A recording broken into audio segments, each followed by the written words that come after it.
Hello and welcome to how to fold your duck flyer, or how to just fold your own duck if you've got any old bit of paper lying around. Any square bit of paper, any size will do, but this one's about 15 centimetres. I will put a link on the website to this picture, so if you want to print it out and cut it out yourself, if you are that dedicated, you're very welcome to do that, and then you'll have all the lines on it. You don't have to follow the lines. This is about making your own duck. It's about making something that's yours, not my version of it.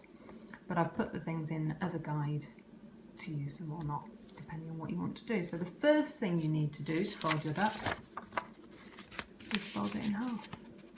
Here's me just assuming you know what the duck is. So the duck is a play about a late diagnosed autistic woman. You're folding it along the line there.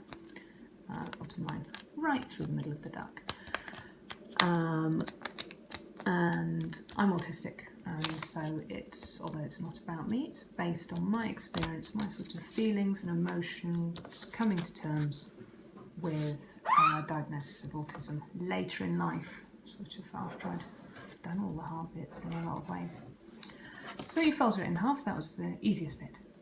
Next we will be folding along this line here.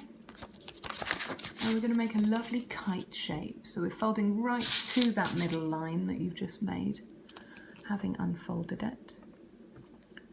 I may repeat myself, I can only apologise if I do. And again, just run a fingernail along that, make it a nice firm line for later on. You'll appreciate it later on. So this bit over here is going to be the beak, so you want to try and line it up as best you can, but again, if it's slightly folded over, if it's not perfect, this isn't about making a perfect duck, this is about making your duck. You know, there's a metaphor in there somewhere, something deep and philosophical that eludes me. So then we're going to fold it in half. So now we've got a lovely triangle shape with our orange bit on this side and that over there, and then we are going to fold down, so along this line here, to meet, you can see it up there too, to make a sort of dart. If you ever made paper aeroplanes in school, oh that's perfect. See, I didn't get it quite where I wanted it, but that's all right. You can always redo the line as well. I'm going to make a sort of dart paper aeroplane. It's not a good one with wings. If you're an experienced paper aeroplane maker, you'll be very disappointed in my description of it as a paper aeroplane. And now I'm babbling. So there we have it.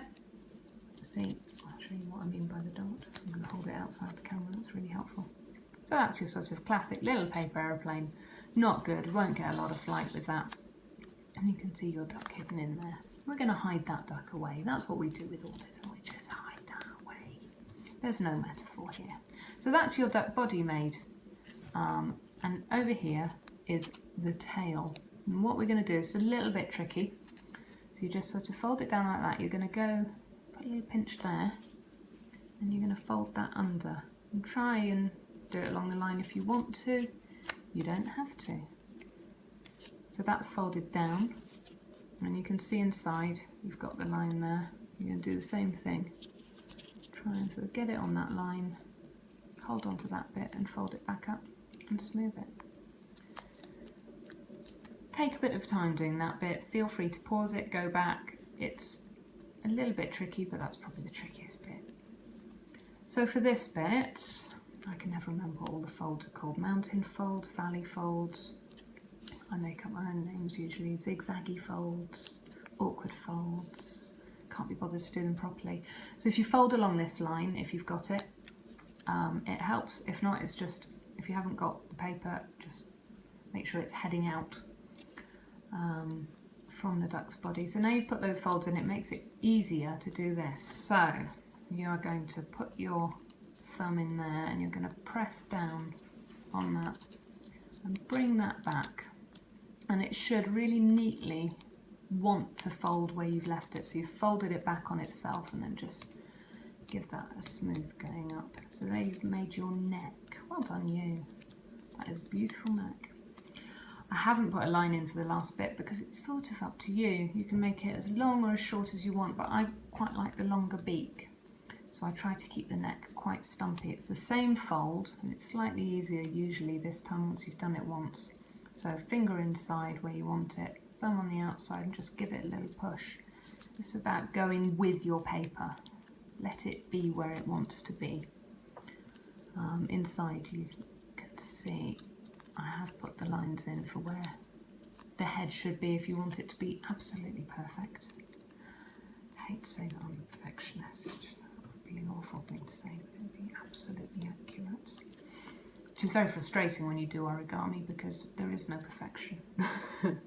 You have to bend yourself slightly. I like that about it. Origami is one of the things that I do to soothe myself, to focus in on something. It's very important to me. It's also really, really useful if you're having a conversation with someone and you don't want to make eye contact, but you don't want to be rude. If you're being creative, you can nod along and listen without people feeling that you're ignoring them. It's funny how little things like that can help you get away with stuff. So once you've got, so it's exactly the same fold, these two folds.